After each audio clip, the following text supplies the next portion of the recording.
In the last lecture, we began looking at what's called the problem of evil, namely, how can a God who is omnipotent, omniscient, and all good ordain and allow rampant evil in the world?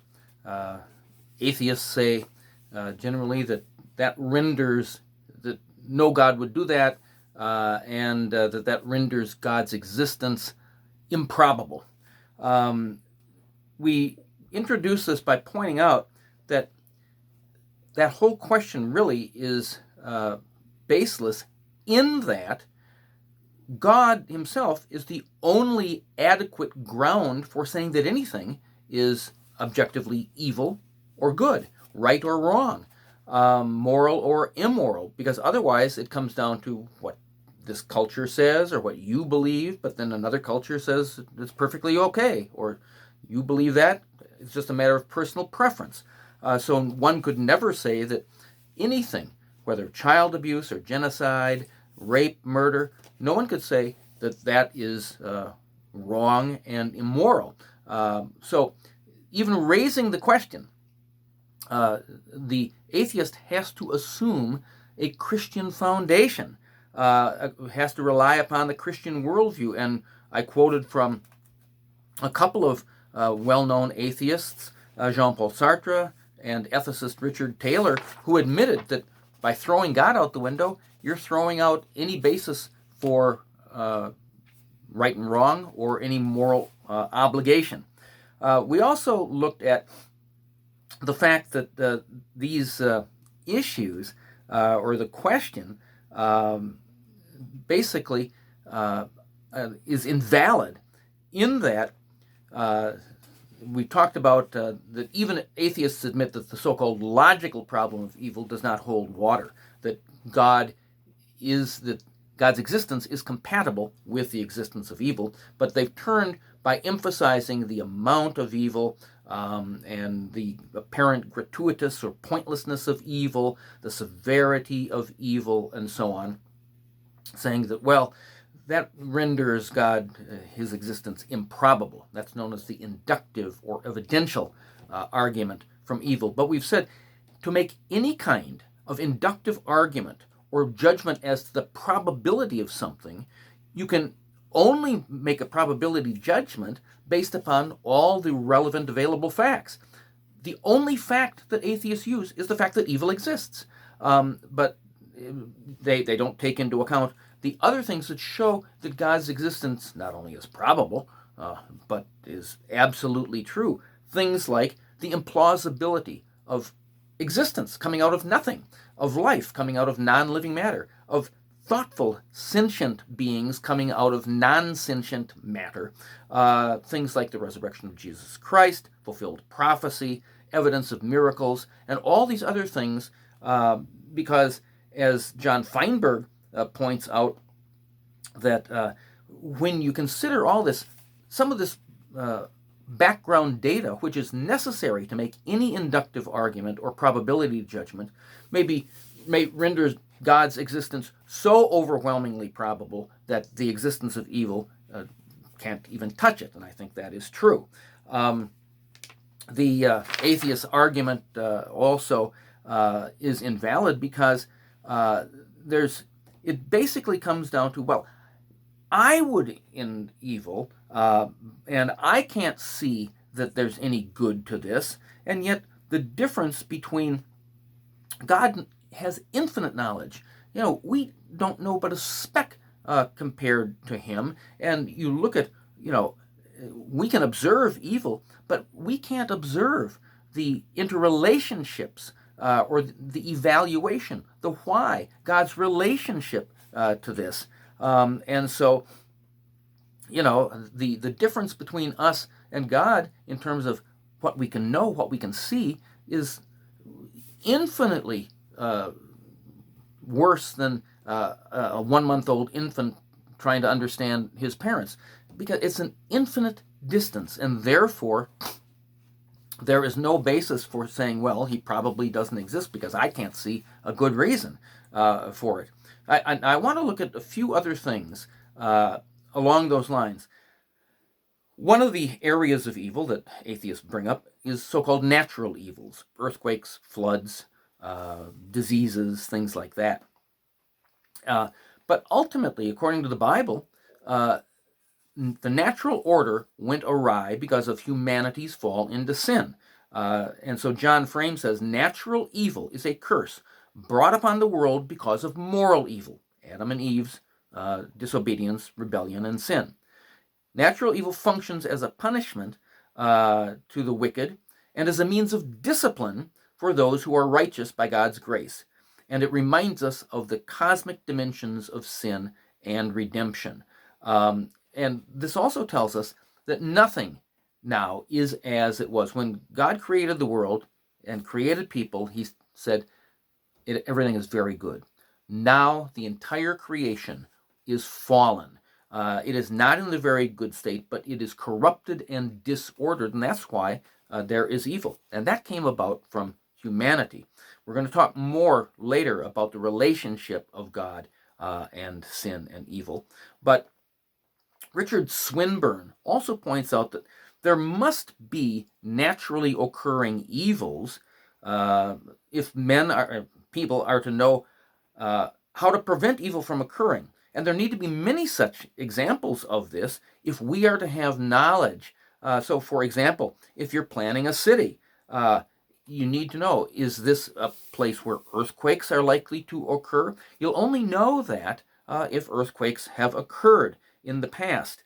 There are a number of examples he gives that are in the book, but we need to know this in order to induce, because we have been put in charge by God of creation, and so we need to know what it is like. The other thing, of course, is the very thing that is beneficial about natural phenomena can also be detrimental. In other words, water is necessary for life, but you can drown in it. Gravity is necessary, but it can result in injury or death if somebody falls or if an airplane crashes. And to try and change that, think what would happen. Bruce Reichenbach says, what would it entail to alter the natural laws regarding digestion so that arsenic or other poisons would not negatively affect us? Wouldn't the arsenic or the human composition both have to be altered? Well, that would result in a different natural order. That would result in people other than human beings. What about fire? Well, if fire is altered so that it no longer burns, or if wood is altered so that it doesn't burn down, so your house doesn't burn down, you see, natural evil, to eliminate all of that would result in no longer having a world like we have it. And as we'll see later on, one of God's plans in creating the world was to create a world inhabited by human beings, not superhuman beings and not subhuman beings, but regular, non-glorified human beings. And that entails certain things that will naturally occur. May occur for good, may occur for bad. Concerning the apparent gratuitousness or pointlessness of much evil, if the atheist argues that, well, certain suffering, a deer dying in a fire in a forest, or even, a little child being raped and murdered, it may appear to be pointless. We can't see it, but we can't tell, is it in fact pointless or not? We talked about that in the last lecture, that our knowledge of how this relates and the effect it's going to have compared to God's is statistically zero. And so basically saying that it appears to be pointless, that's an appeal to ignorance. The atheist must show that there are any cases of genuinely pointless suffering before we can hold that there are many instances of apparently pointless suffering. Now, again, that challenge cannot be met because of our limited perspective and knowledge. An atheist can do no better than produce some evidence that it was probably or appears to be pointless, but you can never prove that it was. Only God knows that. In fact, Timothy Keller points out that in the field of chaos theory, scientists have learned that large macroscopic systems, such as the weather, can be sensitive to the tiniest changes. A classic example is the claim that a butterfly's fluttering in China would be magnified by this ripple effect to determine the path of a hurricane in the South Pacific. Well, no one can calculate any of that, and consequently, even atheist William Rowe admits it would seem to require something like omniscience on our part before we should lay claim to knowing that there is no greater good connected with the fawn's suffering, and so on. Now, look at the quantity of evil. Judgments about how much evil is too much, well, that's all personal opinion. Atheists will say there's way too much, and others might say, no, it's just the right amount. How do we know? We can't tell. And so, is there too much or not? I mean, it's personal opinion, so that cannot count as evidence against God. Now, all of us would wish that there were less evil in the world, but that is simply an assertion, not evidence. And so the fact of the matter is, once again, how this evil, the amount of it, fits into God's plan, we simply cannot tell.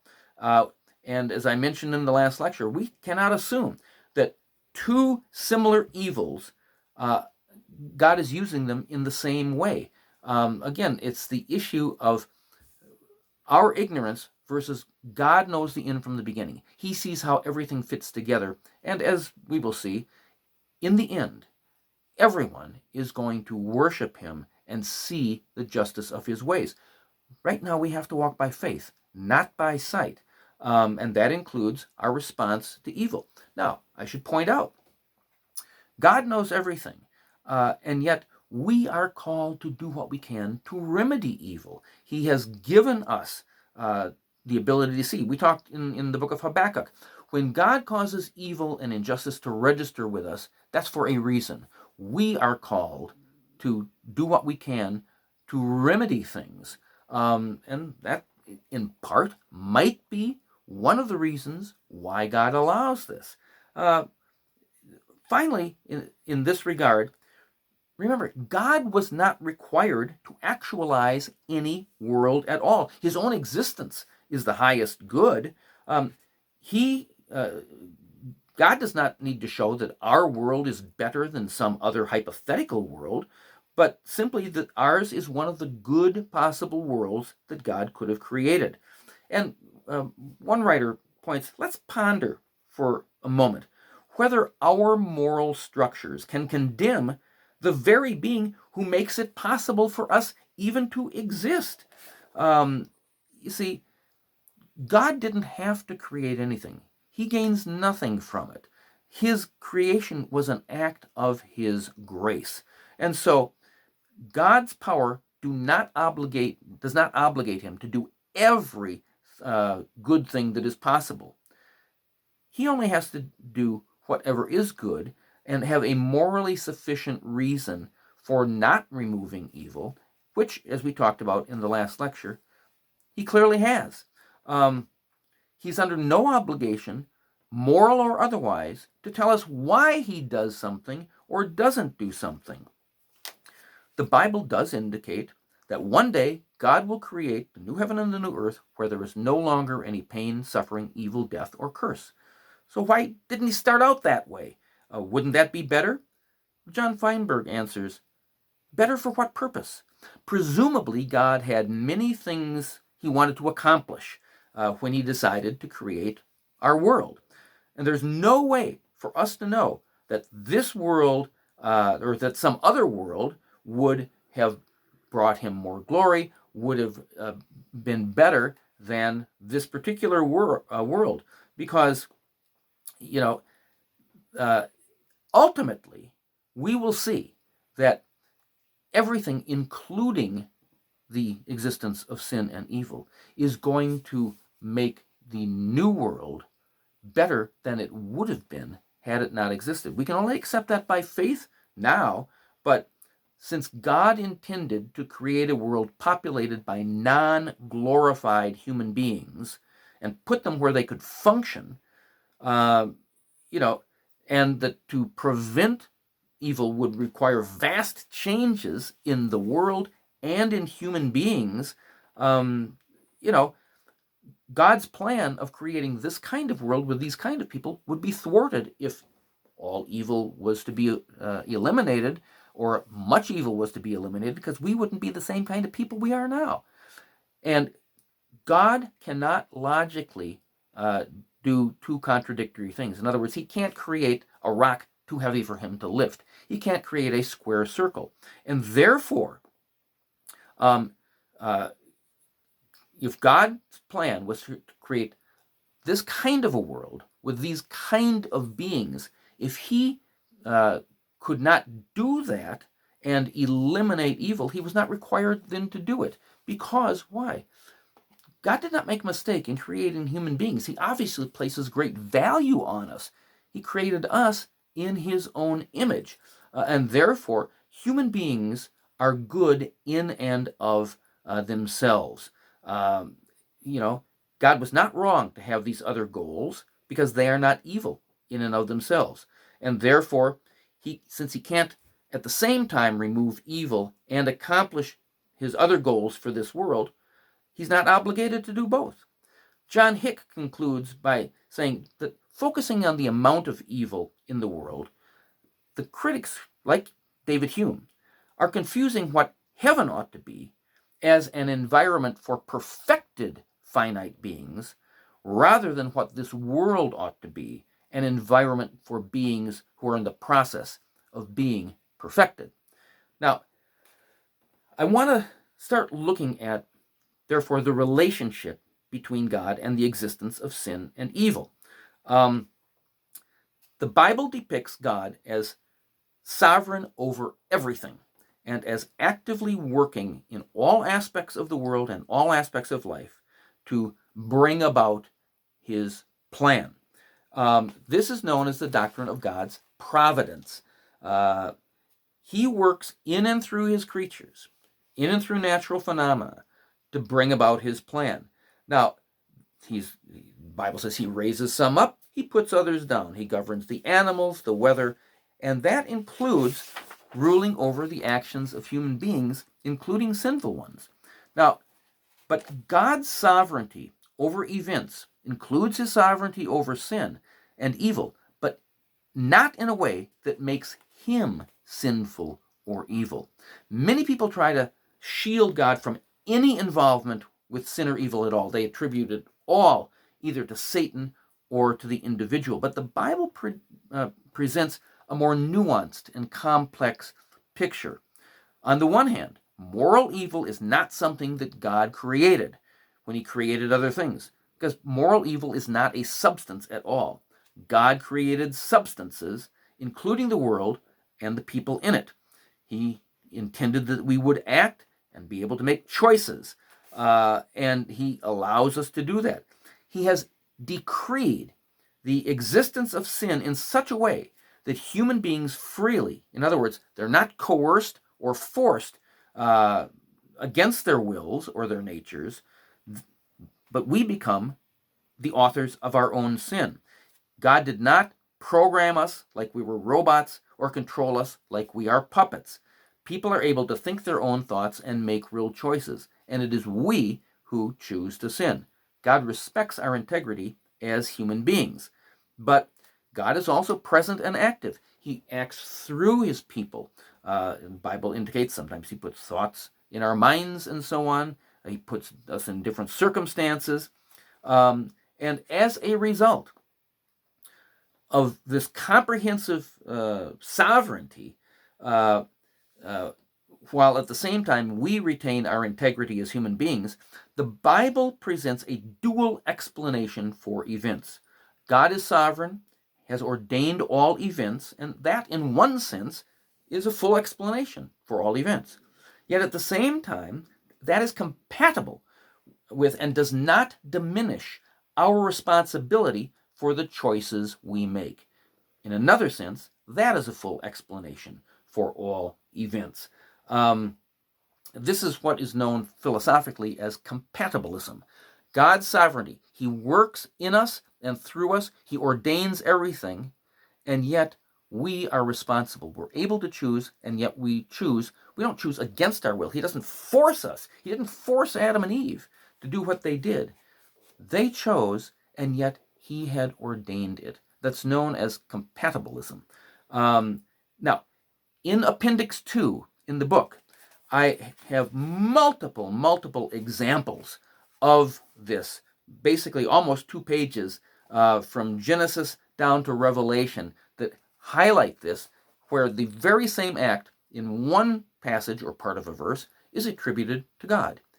But the very same act in another verse or another part of the verse is attributed to secondary agents, people, angels, demons, or Satan. Now, let's explain this a little bit, because this is, I think, a critical point. The Bible writers do not shy away from making God in some mysterious way the ultimate cause of many evils, but he does not stand behind evil and good in the same way. A certain distance is maintained whereby all good is attributed to God, but evil is always attributed to the secondary agents. And in other words, he stands behind evil and good asymmetrically. It's not the same. You might analogize it to the author of a play. For example, Shakespeare, famous playwright, he wrote the play Macbeth. In the play, Macbeth killed Duncan. Now, Shakespeare wrote that murder into the play, and the murder took place in the world of the play. Now, it's right for Macbeth to pay for his crime, but everyone would consider it unjust if Shakespeare were tried and put to death for killing Duncan. In fact, we have reason to praise Shakespeare for raising up the character of Macbeth to show us the consequences of sin. Now, yes, there are differences, of course, between a play and us. We are real, Macbeth is not. He's the character of a play.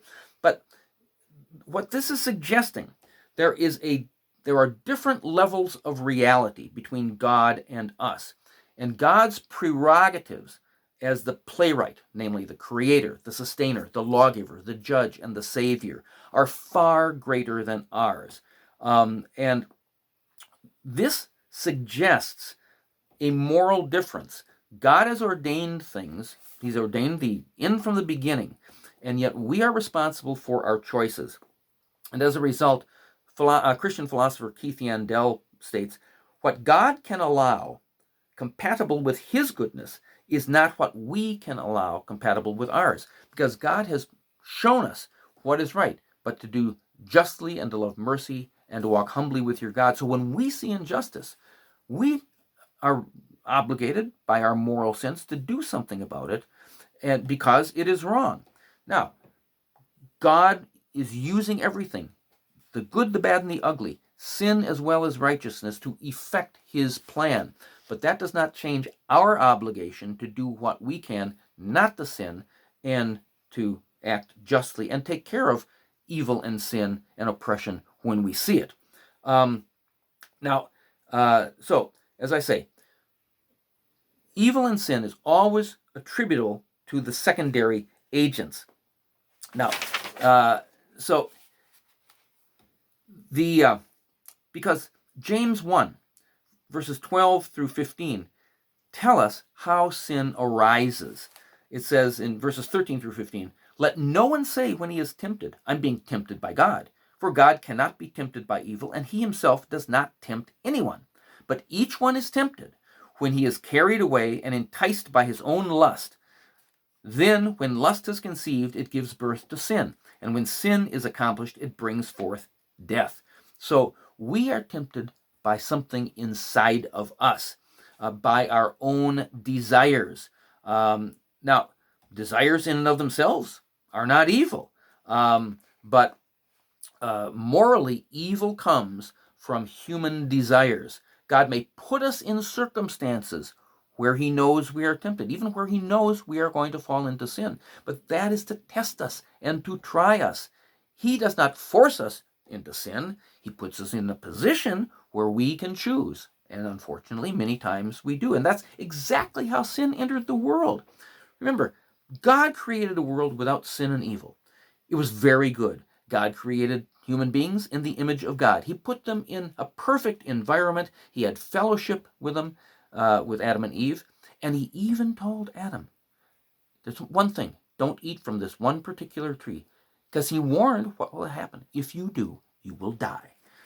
And yet, the Bible says, Genesis 3, verse 6, when the woman saw that the tree was good for food, that it was a delight to the eye, that the tree was desirable to make one wise. In other words, it was her desire in her. She took of its fruit and ate. She also gave some to her husband with her, and he ate. That is known as the fall of mankind. And the fall has affected everything and everyone from that time. Now we come into the world with what's known as the power of indwelling sin. And that it's that power, it induces us to sin. God's not doing that. He warned of the bad consequences that would follow.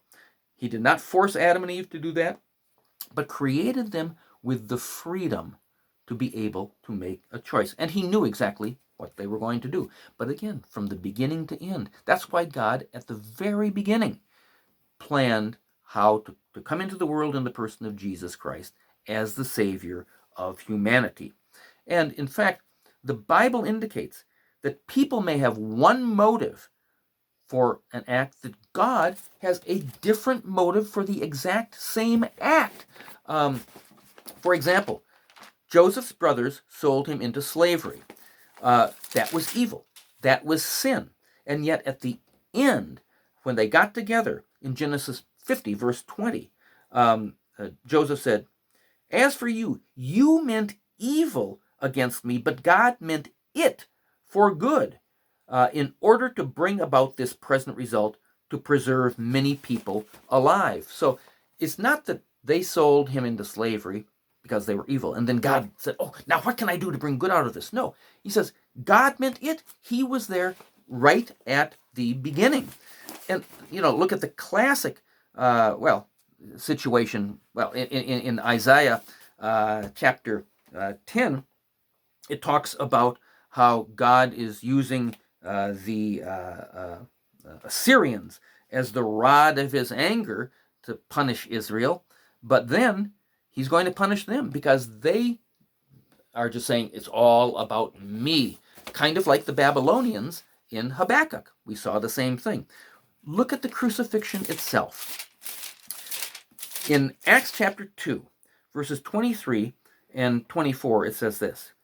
This man, referring to Jesus, delivered over by the predetermined plan and foreknowledge of God. So God predetermined that Jesus was going to the cross. But you nailed him to the cross by the hands of godless men and put him to death. But God raised him up again. So in other words, it was godlessness, it was disobedience, it was sin, and yet that had all been predetermined by God.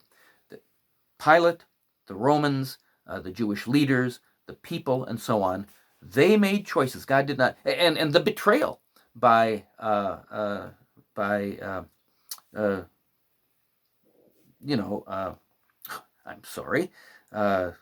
Judas Iscariot. Jesus, or God, didn't force Judas to betray Jesus. He chose to do so, yet it had all been predetermined by God.